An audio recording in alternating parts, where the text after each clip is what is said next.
ऋषि ने अदिति को थप्पड़ मारा। झनक के अपमान पर भड़का एसपी। संजना टीवी के सभी दर्शकों का स्वागत है। आज झनक के घर में जो कोहराम मचने वाला है उसकी कल्पना शायद किसी ने सपने में भी नहीं की थी। बोस हाउस की दीवारों ने आज एक ऐसा मंजर देखा जिसने रिश्तों की गर्मा को तार तार कर दिया है। एसपी ऋषि, जो हमेशा अपनी वर्दी की आन और कानून की मर्यादा के लिए जाना जाता था, आज उसी ऋषि ने अपने घर के भीतर न्याय करने के लिए वो कदम उठाया जिसकी गूंज पूरे शहर में सुनाई देगी। कहानी उस मोड़ पर खड़ी है जहां एक तरफ अनिरुद्ध और अर्शी की बेटी अदिति का अहंकार है और दूसरी तरफ नूतन यानी असली झनक की बेटी छोटी झनक की मासूमियत। संजना आपको इस पूरे घटनाक्रम की एक एक बारीक जानकारी देने वाली है कि कैसे प्यार और नफरत की इस जंग ने एक हिंसक मोड़ ले लिया। तनाव की शुरुआत तब हुई जब घर में एक बड़ी पार्टी का आयोजन किया गया था जहां शहर के कई बड़े अधिकारी और रसूखदार लोग मौजूद थे। ऋषि अपनी पत्नी अदिति के साथ वहां खड़ा था, लेकिन उसकी नज़रें बार बार भीड़ में उस चेहरे को ढूंढ रही थी जिसे वो कभी अपना कह चुका था। झनक जूनियर, जो ऋषि की पूर्व पत्नी है, वहां अपनी मां नूतन के साथ पहुंची थी। अदिति के दिल में झनक जूनियर के लिए जो नफरत है वो किसी से छिपी नहीं है। उसे हमेशा ये डर सताता रहता है कि ऋषि के दिल में आज भी अपनी पहली पत्नी के लिए जगह बाकी है। पार्टी के बीच में जब ऋषि और झनक जूनियर का सामना हुआ तो दोनों की आंखों में वो पुराना दर्द साफ झलक रहा था। ऋषि ने सिर्फ एक शिष्टाचार के नाते झनक जूनियर का हालचाल पूछा, लेकिन अदिति के लिए ये किसी अपमान से कम नहीं था। उसे लगा कि उसकी मौजूदगी में उसका पति अपनी एक्स वाइफ को अहमियत दे रहा है। अर्शी, जो अदिति की मां है, वो पहले से ही झनक और उसकी बेटी को फूटी आंख नहीं सुहाती थी। उसने अदिति के कान भरना शुरू कर दिया कि अगर आज उसने आवाज नहीं उठाई तो झनक जूनियर फिर से ऋषि की जिंदगी में जगह बना लेगी। अदिति का गुस्सा 7वें आसमान पर पहुंच गया। उसने सबके सामने झनक जूनियर को रोका और उस पर तंज कसने शुरू कर दिए। शुरुआत छोटी बातों से हुई, लेकिन देखते ही देखते अदिति ने अपने शब्द बाणों से झनक जूनियर के चरित्र पर हमला करना शुरू कर दिया। उसने पूरे हॉल में चिल्लाते हुए झनक जूनियर को चरित्रहीन कहना शुरू कर दिया। अदिति ने आरोप लगाया कि झनक जूनियर जानबूझकर ऋषि को रिझाने की कोशिश कर रही है ताकि वो फिर से एसपी की पत्नी बन सके। पार्टी में मौजूद मेहमानों के बीच कानाफूसी शुरू हो गई। अनिरुद्ध ने अपनी बेटी अदिति को रोकने की कोशिश की, उसे समझाने की कोशिश की कि वो तमाशा न करे, लेकिन अदिति पर तो जैसे खून सवार था। उसने अपनी सौतेली बहन, जिसे वो अपनी दुश्मन मानती थी, उसके चरित्र को सरेआम नीलाम करना शुरू कर दिया। उसने यहाँ तक कह दिया कि झनक जूनियर की परवरिश ही ऐसी हुई है कि वो दूसरों के बसे बसाए घर उजाड़ सके। ये बात सीधे तौर पर नूतन यानी बड़ी झनक पर भी एक हमला था। ऋषि, जो अब तक शांत खड़ा अपनी पत्नी की बदतमीजी को सह रहा था, उसके सब्र का बांध तब टूटा जब अदिति ने झनक जूनियर के लिए एक ऐसा अपशब्द इस्तेमाल किया जिसे कोई भी स्वाभिमानी इंसान बर्दाश्त नहीं कर सकता। ऋषि का चेहरा गुस्से से लाल हो चुका था। उसकी रगों में दौड़ता खून उबाल मार रहा था। एक एसपी होने के नाते उसने हमेशा औरतों का सम्मान करना सीखा था, लेकिन जब उसकी अपनी पत्नी एक दूसरी निर्दोष औरत का चरित्र हनन कर रही थी तो वो मूक दर्शक बना नहीं रह सका।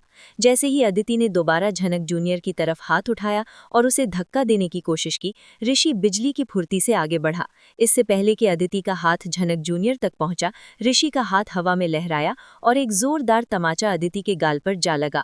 उस थप्पड़ की आवाज पूरे हॉल में सन्नाटा पसरने के लिए काफी थी। वहां मौजूद हर शख्स की सांसें थम गई। अर्शी अपनी बेटी के पास दौड़ी। अनिरुद्ध हक्का बक्का रह गया। अदिति अपना गाल पकड़कर फर्श पर गिर गई। उसकी आंखों में आंसू कम और हैरानी ज्यादा थी। उसने कभी सपने में भी नहीं सोचा था कि उसका पति, जो समाज में इतना बड़ा नाम है, वो एक दूसरी औरत के लिए, वो भी अपनी एक्स वाइफ के लिए, उस पर हाथ उठाएगा। ऋषि की सांसें तेज चल रही थी और उसने चिल्लाते हुए अदिति को चेतावनी दी कि अगर उसने दोबारा झनक जूनियर के बारे में एक भी शब्द बोला तो वो भूल जाएगा कि वो उसकी पत्नी है। ऋषि ने दहाड़ते हुए कहा कि पद और प्रतिष्ठा से कोई बड़ा नहीं होता, बल्कि संस्कारों से बड़ा होता है। उसने अदिति को याद दिलाया कि झनक जूनियर का उससे एक रिश्ता था जो अब टूट चुका है, लेकिन इसका मतलब ये नहीं कि कोई भी उसकी गरिमा को ठेस पहुंचाए। अनिरुद्ध इस समय एक पिता और एक ससुर के बीच में फंसा हुआ था। एक तरफ उसकी बेटी अदिति थी जिसे थप्पड़ पड़ा था, और दूसरी तरफ वो बेटी जिसे समाज ने अब तक स्वीकार नहीं किया था। संजना आपको बता रही है कि इस एक थप्पड़ ने बोस हाउस के समीकरणों को पूरी तरह बदल कर रख दिया है। अर्शी ने इस घटना को एक बड़ा मुद्दा बनाने की कसम खा ली है। उसने ऋषि को धमकी दी है कि वो उसे वर्दी उतरवा देगी और उसे जेल भिजवाएगी। दूसरी तरफ झनक जूनियर अपनी मां नूतन के सीने से लगकर रो रही थी। उसे इस बात का दुख नहीं था कि उसे अपमानित किया गया, बल्कि उसे इस बात का डर था कि उसकी वजह से ऋषि की गृहस्थी तबाह हो रही है। नूतन की आंखों में भी आंसू थे, लेकिन उन आंसुओं में एक गर्व भी था कि कम से कम किसी ने तो सच का साथ देने की हिम्मत दिखाई। ऋषि ने पार्टी बीच में ही छोड़ दी और अदिति को वहीं छोड़कर चला गया। अदिति, जो अब तक खुद को इस घर की रानी समझती थी, उसे अपनी हार का एहसास होने लगा था। लेकिन क्या ये थप्पड़ सिर्फ एक गुस्से की प्रतिक्रिया थी, या ऋषि के दिल में आज भी झनक जूनियर के लिए वो पुराना प्यार जिंदा है? संजना टीवी के इस विश्लेषण में ये साफ नजर आ रहा है कि आने वाले समय में अदिति इस अपमान का बदला लेने के लिए किसी भी हद तक जाएगी। वो अब झनक जूनियर को सिर्फ अपनी सौतन नहीं, बल्कि अपनी जिंदगी की सबसे बड़ी दुश्मन मान चुकी है। वहीं ऋषि के इस कदम ने पुलिस महकमे में भी चर्चाएं शुरू कर दी हैं। क्या एक एसपी का अपनी पत्नी पर हाथ उठाना उसके करियर के लिए खतरा बनेगा? क्या अर्शी अपने ससुर का फायदा उठाकर ऋषि को बर्बाद कर देगी? कहानी अब एक ऐसे मोड़ पर है जहां हर किरदार एक दूसरे के खिलाफ खड़ा है। अनिरुद्ध की खामोशी इस आग में घी का काम कर रही है। वो न तो अपनी पत्नी अर्शी को समझा पा रहा है और न ही अपनी बेटियों के बीच की इस खाई को भर पा रहा है। थप्पड़ की उस गूंज ने पार्टी के संगीत को मातम में बदल दिया था और अब बारी थी इस तमाशे की दूसरे अध्याय की। अदिति का चेहरा जो शर्म और दर्द से लाल था, अब उसमें प्रतिशोध की ज्वाला जलने लगी थी। अर्शी अपनी बेटी को जमीन से उठाते हुए दहाड़ रही थी कि एक मामूली पुलिस ऑफिसर की इतनी हिम्मत कि वो बोस खानदान की बेटी और अनिरुद्ध की वारिस पर हाथ उठाए। अर्शी ने वहीं खड़े खड़े घोषणा कर दी कि आज से ऋषि और अदिति का रिश्ता खत्म समझा जाए। लेकिन ऋषि के चेहरे पर पछतावे की एक शिकन तक नहीं थी। उसने अपनी वर्दी की टोपी ठीक की और दो टूक शब्दों में कह दिया कि जो औरत किसी मासूम की इज्जत उछालती है, वो पत्नी कहलाने के लायक नहीं होती। संजना आपको बता रही है कि इस घटना के बाद बोस हाउस में दो फाड़ हो चुके हैं। अनिरुद्ध, जो अब तक बुत बनकर खड़ा था, उसे अर्शी ने झकझोर कर रख दिया और मांग की कि वो अभी के अभी ऋषि को इस घर से बाहर निकाले और उसके खिलाफ एफआईआर दर्ज करवाए। लेकिन कहानी में ट्विस्ट तब आया जब नूतन, यानी असली झनक, ने अपनी खामोशी तोड़ी। नूतन आगे बढ़ी और उसने अर्शी का रास्ता रोक लिया। नूतन की आंखों में वो पुरानी झनक वाली आग थी जिसने बरसों पहले समाज की बेड़ियों को तोड़ा था। उसने शांत लहजे में लेकिन बेहद सख्त आवाज में कहा कि थप्पड़ अदिति को नहीं, बल्कि उस परवरिश को पड़ा है जिसने दूसरों को नीचा दिखाना सिखाया है। नूतन ने अनिरुद्ध की तरफ देखते हुए सवाल किया कि क्या एक पिता होने के नाते उसे अपनी बेटी की बदतमीजी नहीं दिखी? अनिरुद्ध की स्थिति सांप सीढ़ी के खेल जैसी हो गई थी। एक तरफ उसकी वर्तमान पत्नी अर्शी थी, जो उसे तलाक और केस की धमकी दे रही थी, और दूसरी तरफ नूतन थी, जिसका वजूद ही उसके जीवन का सबसे बड़ा सच और सबसे बड़ा पछतावा था। इधर ऋषि ने अपना सामान समेटना शुरू कर दिया। उसने साफ कह दिया कि वो इस ऐसे घर में एक पल भी नहीं रहेगा जहां सच बोलने की सजा थप्पड़ के बदले धमकियों से दी जाती है। अदिति ने अपनी मां के बहकावे में आकर पुलिस कंट्रोल रूम को फोन करने की कोशिश की ताकि ऋषि पर घरेलू हिंसा का केस दर्ज करा सके। लेकिन तभी झनक जूनियर ने ऋषि का हाथ थाम लिया। झनक जूनियर ने सबके सामने कहा कि अगर ऋषि पर केस होगा तो वो चश्मदीद गवाह बनकर कोर्ट में कहेगी कि ऋषि ने सिर्फ अपना बचाव किया था और अदिति ने पहले हमला किया था। अपनी ही बेटी को अपनी सौतेली बहन के पक्ष में खड़ा देख अनिरुद्ध का दिल बैठ गया। उसे समझ नहीं आ रहा था कि वो अपनी दो बेटियों के बीच की इस नफरत को कैसे खत्म करे। पार्टी के मेहमान जा चुके थे, लेकिन घर के भीतर का माहौल किसी युद्ध के मैदान जैसा था। अर्शी ने अनिरुद्ध को अल्टीमेटम दे दिया कि या तो इस घर में नूतन और उसकी बेटी रहेगी या फिर वो और अदिति। ये वही मोड़ था जिसका डर अनिरुद्ध को हमेशा से था। संजना टीवी के दर्शकों को ये जानकर हैरानी होगी कि ऋषि ने सरकारी बंगले में शिफ्ट होने का फैसला ले लिया है और उसने अदिति को साफ कर दिया कि अगर उसे साथ रहना है तो उसे झनक जूनियर से माफ़ी मांगनी होगी। माफ़ी की बात सुनते ही अदिति का अहंकार और ज्यादा भड़क उठा। उसने ऋषि को चुनौती दी कि वो उसे सड़क पर लाकर छोड़ देगी। रात के अंधेरे में जब सब सो गए थे, तब नूतन और अनिरुद्ध का आमना सामना बालकनी में हुआ। बरसों बाद दोनों की नजरें मिली। अनिरुद्ध ने नूतन से पूछा कि क्या वो आज भी उससे नफरत करती है। नूतन ने मुस्कुराते हुए जवाब दिया कि नफरत के लिए भी दिल में जगह चाहिए होती है। उसने तो अनिरुद्ध को कब का भुला दिया है। लेकिन अनिरुद्ध को पता था कि नूतन झूठ बोल रही है। उसकी आंखों का दर्द बता रहा था कि वो अपनी बेटी झनक जूनियर के भविष्य को लेकर कितनी चिंतित है। वहीं दूसरी तरफ अदिति ने अपने कमरे में तोड़-फोड़ मचा रखी थी। उसने अपनी और ऋषि की सारी तस्वीरें फाड़ दीं और कसम खाई कि वो नूतन और झनक जूनियर को इस शहर से बाहर निकलवा कर ही दम लेगी। सुबह होते ही पुलिस महकमे में खबर फैल गई कि एसपी ऋषि का अपनी पत्नी के साथ विवाद हुआ है। ऋषि के सीनियर अधिकारियों ने उसे दफ्तर बुलाया। अर्शी ने अपने रसूख का इस्तेमाल करके ऋषि के ट्रांसफ़र के ऑर्डर निकलवाने की कोशिश शुरू कर दी थी। वो चाहती थी कि ऋषि को किसी ऐसे दूर दराज के इलाके में भेज दिया जाए जहां वो दाने दाने को तरस जाए। लेकिन ऋषि भी कच्ची गोलियां नहीं खेला था। उसके पास अदिति की उस बदतमीजी की वीडियो रिकॉर्डिंग थी जो पार्टी में लगे सीसीटीवी कैमरों में कैद हो गई थी। संजना आपको बता रही है कि अब ये लड़ाई सिर्फ पारिवारिक नहीं रही बल्कि कानूनी और राजनैतिक रंग ले चुकी है। अदिति ने अपनी मां के साथ मिलकर एक नया प्लान बनाया। उसने खुद को चोट पहुंचाई और शीशे से अपना हाथ काट लिया ताकि वो ऋषि पर जानलेवा हमले का इल्जाम लगा सके। जब ऋषि घर पहुंचा तो अदिति लहूलुहान हालत में जमीन पर पड़ी थी और अर्शी चिल्ला चिल्लाकर पड़ोसियों को इकट्ठा कर रही थी। पुलिस की एक टीम भी वहां पहुंच गई। अनिरुद्ध अपनी बेटी की यह हालत देखकर टूट गया। उसे लगा कि शायद ऋषि ने सच में हद पार कर दी है, लेकिन नूतन को यकीन था कि ऋषि ऐसा नहीं कर सकता। उसने कमरे की बारीकी से जांच की और उसे वो टूटा हुआ शीशा मिला जिससे अदिति ने खुद को जख्मी किया था। क्या नूतन इस बार ऋषि को जेल जाने से बचा पाएगी? क्या अनिरुद्ध अपनी आंखों के सामने अपनी ही बेटी के झूठ को पकड़ पाएगा, या वो फिर से अर्शी के बुने हुए जाल में फंस जाएगा? संजना टीवी की इस रिपोर्ट में आगे जो होने वाला है वो आपके रोंगटे खड़े कर देगा। अदिति की ये चाल उस पर भारी पड़ने वाली है, क्योंकि ऋषि ने पहले ही अपने घर में खुफिया कैमरे लगवा दिए थे जिसका अंदाजा ना तो अदिति को था और ना ही अर्शी को। इस बार जंग सीधी है और दांव पर लगी है सबकी इज्जत। बोस हाउस के बाहर पुलिस की गाड़ियों के सायरन गूंज रहे थे और अंदर अदिति की सिसकियां हर किसी का दिल दहला रही थीं।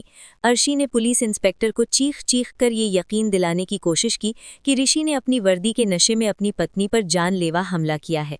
खून से लथपथ अदिति को देखकर कोई भी पहली नज़र में यही समझता कि ऋषि गुनहगार है। अनिरुद्ध की आंखों में अपनी बेटी के लिए आंसू थे और ऋषि के लिए एक गहरा गुस्सा, लेकिन उस कमरे में खामोश खड़ी नूतन की नजरें कुछ और ही देख रही थीं। संजना आपको बता रही है कि नूतन ने बरसों पहले समाज के जिस अन्याय को सहा था वो उसे आज फिर से अपनी बेटी की जिंदगी में दोहराते हुए देख रही थी। पुलिस ने जैसे ही ऋषि की तरफ हथकड़ियां बढ़ाईं, घर का माहौल और भी ज्यादा तनावपूर्ण हो गया। इंस्पेक्टर ने जब ऋषि से पूछा कि क्या उसे अपनी सफाई में कुछ कहना है, तो ऋषि ने अपनी चुप्पी नहीं तोड़ी, बल्कि उसकी नजरें सिर्फ अदिति के उस घाव पर टिकी थीं जो उसने खुद बनाया था। लेकिन तभी नूतन बीच में आई और उसने इंस्पेक्टर को रुकने का इशारा किया। नूतन ने बड़े ही शांत तरीके से पुलिस को समझाया कि एक इंसान जब दूसरे पर हमला करता है तो घाव का निशाना और उसकी गहराई अलग होती है, लेकिन यहाँ अदिति के हाथ पर कट का निशान सेल्फ इन्फ्लिक्टेड यानी खुद को पहुंचाई गई चोट जैसा लग रहा है। अर्शी ने नूतन को धक्का देते हुए उसे बाहर निकलने को कहा और इल्जाम लगाया कि वो अपनी बेटी के पुराने आशिक को बचाने के लिए झूठ बोल रही है। संजना टीवी के इस खास अपडेट में आप जानेंगे कि कैसे एक मां की ममता और एक औरत की सूझबूझ ने इस पूरे केस का रुख पलट दिया। अनिरुद्ध ने नूतन को टोकते हुए कहा कि उसे अपनी आंखों पर यकीन है, लेकिन नूतन ने अनिरुद्ध की आंखों में आंखें डालकर पूछा कि क्या उसे सच में अपनी बेटी की नीयत पर भरोसा है। तभी ऋषि ने अपनी जेब से एक रिमोट निकाला और दीवार पर लगे एक छोटे से पैनल को सक्रिय कर दिया। किसी को अंदाजा भी नहीं था कि ऋषि ने सुरक्षा के लिहाज से बेडरूम के एक कोने में एक छोटा सा स्पाई कैमरा छिपा रखा था। ऋषि ने इंस्पेक्टर से कहा कि कानून सबूत मांगता है और सबूत इस कैमरे के भीतर कैद है। जैसे ही ऋषि ने उस कैमरे की फुटेज को टीवी स्क्रीन पर प्ले किया, पूरे बोस हाउस में मौत जैसा सन्नाटा छा गया। स्क्रीन पर साफ दिख रहा था कि ऋषि के कमरे से निकलने के बाद अदिति ने खुद ही शीशा तोड़ा और अपने हाथ पर वार किया ताकि वो ऋषि को फंसा सके। फुटेज में अदिति का असली चेहरा सामने आ चुका था। वो वीडियो में अपनी मां अर्शी से फोन पर बात कर रही थी कि आज वो ऋषि को ऐसी जगह पहुंचाएगी जहां से वो कभी वापस नहीं आएगा। ये देखकर अनिरुद्ध के पैरों तले जमीन खिसक गई। उसे अपनी परवरिश पर शर्म आने लगी। अर्शी का चेहरा सफेद पड़ गया था और अदिति की सिसकियां अब डर में बदल चुकी थीं। पुलिस इंस्पेक्टर ने तुरंत अपना रुख बदला और अदिति को चेतावनी दी कि झूठी एफआईआर और पुलिस को गुमराह करने के जुर्म में उसे अभी के अभी जेल ले जाया जा सकता है। संजना आपको बता रही है कि यह पल झनक यानी नूतन के लिए किसी बड़ी जीत से कम नहीं था, क्योंकि आज उसकी बेटी पर लगे लांछन धुल चुके थे। ऋषि ने अपनी वर्दी की गरिमा को बचाते हुए इंस्पेक्टर से कहा कि वो फिलहाल कोई कानूनी कार्यवाही नहीं चाहता, लेकिन वो अब इस रिश्ते को 1 सेकंड के लिए भी आगे नहीं बढ़ाएगा। उसने अदिति की तरफ देखा और कहा कि जिस औरत ने अपने पति को जेल भेजने के लिए अपना खून बहाया हो, वो किसी की परवाह नहीं कर सकती। ऋषि ने अपना इस्तीफा तैयार कर लिया था, लेकिन उसने फैसला किया कि वो पहले अपनी ड्यूटी निभाएगा और इस घर के जहरीले माहौल से दूर रहेगा। अर्शी ने जब देखा कि उसकी सारी चालें उल्टी पड़ गई हैं, तो उसने फिर से अनिरुद्ध पर दबाव बनाना शुरू कर दिया कि वो नूतन और झनक जूनियर को घर से निकाल दे, क्योंकि उन्हीं की वजह से ये सब हुआ है। लेकिन इस बार अनिरुद्ध चुप नहीं रहा। उसने अर्शी का हाथ पकड़कर उसे कमरे से बाहर ले जाने की कोशिश की और साफ कह दिया कि अब बहुत हो गया। अनिरुद्ध को एहसास हुआ कि उसने नूतन के साथ जो किया था, वही नफरत अब उसकी दूसरी बेटी अदिति के भीतर पनप रही है।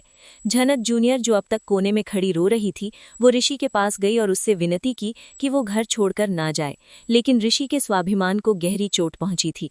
उसने झनक जूनियर से कहा कि रिश्तों की बुनियाद भरोसे पर होती है, और जहां भरोसा ही मर चुका हो, वहां रहना खुद के साथ नाइंसाफी है।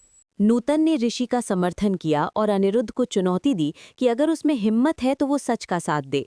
संजना टीवी के दर्शकों के लिए सबसे बड़ा झटका तब लगा जब ऋषि ने घर छोड़ते वक्त अपनी शादी की अंगूठी निकालकर मेज पर रख दी और अदिति से कहा कि अब वे सिर्फ कागज पर पति पत्नी हैं, हकीकत में उनका कोई वास्ता नहीं।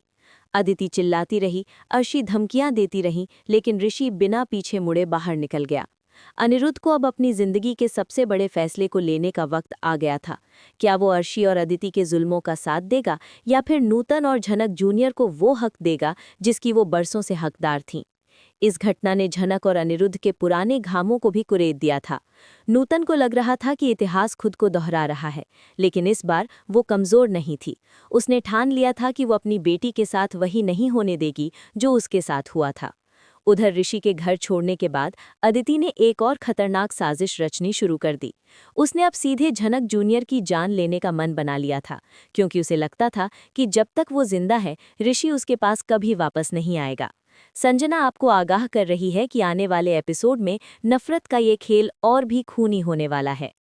बोस हाउस की दहलीज पार करते हुए ऋषि के कदमों की आहट जैसे जैसे कम हो रही थी, घर के भीतर का सन्नाटा उतना ही गहरा और डरावना होता जा रहा था। अदिति फर्श पर बैठी अपनी हार का मातम मना रही थी, लेकिन उसकी आंखों में पछतावे के आंसू नहीं, बल्कि बदले की एक ऐसी आग दहक रही थी जो पूरे परिवार को भस्म करने के लिए काफी थी। अर्शी अपनी बेटी के पास जाकर उसे संभालने के बजाय अनिरुद्ध पर अपनी भड़ास निकाल रही थी। उसने अनिरुद्ध पर इल्जाम लगाया कि उसकी कमजोरी और नूतन के प्रति उसके दबे हुए लगाव ने आज एक मामूली पुलिस वाले को इतनी हिम्मत दे दी कि वो उनकी बेटी को ठुकरा कर चला गया। संजना टीवी के इस विशेष विश्लेषण में संजना आपको बताएगी कि कैसे एक टूटे हुए रिश्ते ने अब एक खतरनाक साजिश का रूप ले लिया है, जहां अब शब्दों की नहीं बल्कि जान की बाजी लगने वाली है। अनिरुद्ध ने पहली बार अर्शी को उस नज़र से देखा जिसे नफरत कहा जाता है। उसे एहसास हुआ कि उसने बरसों तक जिस औरत को अपनी पत्नी मानकर सम्मान दिया, उसने उसके घर को एक जेल और उसकी बेटियों के बीच एक गहरी खाई बना दी थी। अनिरुद्ध ने साफ शब्दों में कह दिया कि अगर आज इस घर की इज्जत नीलाम हुई है, तो उसकी जिम्मेदार सिर्फ और अदिति की परवरिश है। ये सुनकर अर्शी का अहंकार तिलमिला उठा और उसने अनिरुद्ध को चेतावनी दी कि वो अपनी जायदाद और रसूख का इस्तेमाल करके ऋषि का करियर तबाह कर देगी। लेकिन अनिरुद्ध अब डरने वाला नहीं था। उसने नूतन और झनक जूनियर की तरफ देखा और महसूस किया कि उसने अपनी जिंदगी का सबसे बड़ा सच कितनी देर से स्वीकारा है। इधर ऋषि ने सरकारी गेस्ट हाउस में पनाह ली थी, लेकिन उसका दिल आज भी उन यादों में भटक रहा था जो उसने झनक जूनियर के साथ बिताई थीं। उसे लग रहा था कि उसने अदिति से शादी करके न सिर्फ झनक जूनियर के साथ नाइंसाफी की, बल्कि खुद को भी एक ऐसे पिंजरे में कैद कर लिया था जहां घुटने के अलावा और कोई रास्ता नहीं था। संजना आपको बता रही है कि ऋषि ने अब ठान लिया था कि वो कानूनी तौर पर अदिति से तलाक लेगा, लेकिन उसे पता था कि अर्शी और अदिति इतनी आसानी से उसे नहीं छोड़ेंगी। तभी आधी रात को अदिति ने एक ऐसा कदम उठाया जिसने पूरे शहर को हिलाकर रख दिया। उसने अपने सोशल मीडिया हैंडल से एक लाइव वीडियो स्ट्रीम किया, जिसमें उसने खुद को पीड़ित बताते हुए ऋषि और झनक जूनियर के बीच नाजायज रिश्तों का झूठा दावा कर दिया। अदिति का ये वीडियो देखते ही देखते वायरल हो गया और अगले ही दिन ऋषि के दफ्तर के बाहर प्रदर्शनकारी इकट्ठा होने लगे। एक एसपी पर अपनी ही पत्नी को प्रताड़ित करने और अपनी पूर्व पत्नी के साथ संबंध रखने के आरोपों ने विभाग की छवि खराब कर दी थी। ऋषि के सीनियर अधिकारियों ने उसे सस्पेंड करने की प्रक्रिया शुरू कर दी। ये सब अर्शी की उस राजनैतिक पहुंच का नतीजा था जिसे वो अपनी सबसे बड़ी ताकत मानती थी। जब ये खबर बोस हाउस पहुंची तो नूतन को समझ आ गया कि अब चुप रहने का वक्त निकल चुका है। उसने झनक जूनियर का हाथ थामा और उसे लेकर सीधे पुलिस कमिश्नर के दफ्तर पहुंच गई। नूतन ने कमिश्नर के सामने वो तमाम सबूत पेश किए जो उसने बीते कुछ दिनों में जुटाए थे। उसने अनिरुद्ध को भी वहां बुलाया और उसे मजबूर किया कि वो सच बोले। अनिरुद्ध के सामने अब धर्म संकट था। एक तरफ उसकी वर्तमान पत्नी अर्शी और उसकी बेटी अदिति का भविष्य था और दूसरी तरफ न्याय और उसकी पहली मोहब्बत नूतन की सच्चाई। संजना टीवी के दर्शकों के लिए ये पल सांसें रोक देने वाला था जब अनिरुद्ध ने कमिश्नर के सामने बयान दिया कि अदिति मानसिक रूप से ऋषि को परेशान कर रही थी और पार्टी वाला वीडियो पूरी तरह सच है। अनिरुद्ध के इस बयान ने अर्शी के पैरों के नीचे से जमीन खिसका दी। जैसे ही कमिश्नर ने ऋषि के निलंबन पर रोक लगाई, अदिति का मानसिक संतुलन पूरी तरह बिगड़ गया। उसे लगा कि उसके अपने पिता ने उसे धोखा दिया है। उसने अब सीधे हमले की योजना बना ली। उसने कुछ गुंडों को पैसे देकर झनक जूनियर को रास्ते से हटाने का सौदा कर लिया, क्योंकि उसे लगता था कि जब तक वो जिंदा है ऋषि उसके पास कभी वापस नहीं आएगा। संजना आपको आगाह कर रही है कि कहानी अब एक ऐसे मोड़ पर आ गई है जहां एक बेटी अपने ही पिता के खिलाफ खड़ी है और एक मां अपनी ही संतान के अपराधों को बढ़ावा दे रही है। नूतन को इस खतरे का अंदेशा हो गया था। उसने ऋषि को फोन करके आगाह किया कि अदिति कुछ बड़ा और खतरनाक करने वाली है। ऋषि ने तुरंत अपनी टीम को सक्रिय किया और झनक जूनियर की सुरक्षा बढ़ा दी। लेकिन अदिति ने बहुत शातिराना तरीके से झनक जूनियर को एक पुराने मंदिर के पास बुलाया, ये झूठ बोलकर कि ऋषि का एक्सीडेंट हो गया है और वो वहां तड़प रहा है। झनक जूनियर अपने प्यार की खातिर बिना कुछ सोचे समझे वहां दौड़ पड़ी। संजना टीवी की इस रिपोर्ट में आगे आप जानेंगे कि कैसे उस सुनसान मंदिर में अदिति और झनक जूनियर का आमना सामना हुआ, जहां अदिति के हाथ में एक धारदार हथियार था और आंखों में पागलपन। क्या ऋषि समय पर पहुंचकर झनक जूनियर की जान बचा पाएगा? क्या अनिरुद्ध अपनी बेटी अदिति को एक कातिल बनने से रोक पाएगा, या फिर नूतन को एक बार फिर अपनी संतान को खोने का दुख सहना पड़ेगा? अदिति की नफरत ने उसे एक ऐसे अंधेरे मोड़ पर लाकर खड़ा कर दिया है जहां से वापसी का कोई रास्ता नहीं है। उस पुराने मंदिर की सीढ़ियों पर खामोशी किसी आने वाले तूफान का संकेत दे रही थी और मंदिर के भीतर जलते दियों की लौ अदिति की आंखों में छिपी वहशत को और भी डरावना बना रही थी। झनक जूनियर जो ऋषि की सलामती की दुआ लेकर वहां पहुंची थी, उसे अंदाजा भी नहीं था कि जिसे वो अपना परिवार समझती रही थी वही उसकी जान का दुश्मन बन चुका था। संजना टीवी के इस आखिरी और सबसे रोमांचक भाग में संजना आपको बताएगी कि कैसे नफरत की आग ने रिश्तों की हर मर्यादा को भस्म कर दिया। अदिति के हाथ में चमकता हुआ चाकू उस खूनी मंजर की गवाही दे रहा था जो वो रचने वाली थी। उसने झनक जूनियर को बालों से पकड़कर खींचते हुए चिल्लाकर कहा कि अगर ऋषि उसका नहीं हो सकता तो वो उसे किसी और का भी नहीं होने देगी। झनक जूनियर की चीखें मंदिर की दीवारों से टकराकर वापस आ रही थीं, लेकिन वहां कोई सुनने वाला नहीं था। अदिति ने एक एक करके वो सारे जख्म कुरेदना शुरू किए जो अर्शी ने उसके दिमाग में भरे थे। उसने झनक जूनियर को एक नाजायज साया बताया और कहा कि उसका इस दुनिया में रहना ही अदिति की बर्बादी का कारण है। ठीक उसी वक्त ऋषि अपनी पुलिस की टीम के साथ उस सुनसान रास्ते पर अपनी गाड़ी दौड़ा रहा था। उसे नूतन ने सही वक्त पर लोकेशन भेज दी थी, लेकिन वक्त रेत की तरह फिसलता जा रहा था। ऋषि के दिल में एक ही डर था कि कहीं वो फिर से उसी इंसान को ना खो दे जिसे उसने अपनी रूह से ज्यादा चाहा था। मंदिर के अंदर जैसे ही अदिति ने अपना हाथ झनक जूनियर की गर्दन की तरफ बढ़ाया, पीछे से एक गूंजती हुई आवाज ने उसे ठिठकने पर मजबूर कर दिया। वो आवाज अनिरुद्ध की थी, अनिरुद्ध जिसके साथ नूतन भी वहां पहुंच चुकी थी। अनिरुद्ध ने अपनी बेटी अदिति को उस हाल में देखकर अपना माथा पीट लिया। उसे विश्वास नहीं हो रहा था कि उसकी परवरिश इतनी जहरीली हो चुकी है। अनिरुद्ध ने अदिति को समझाने की आखिरी कोशिश की और उसे कानून का डर दिखाया, लेकिन अदिति अब किसी की सुनने की स्थिति में नहीं थी। उसने अनिरुद्ध पर भी इल्जाम लगाया कि उसकी कमजोरी और नूतन के प्रति उसके दबे हुए लगाव ने आज एक मामूली पुलिस वाले को इतनी हिम्मत दे दी कि वो उनकी बेटी को ठुकरा कर चला गया।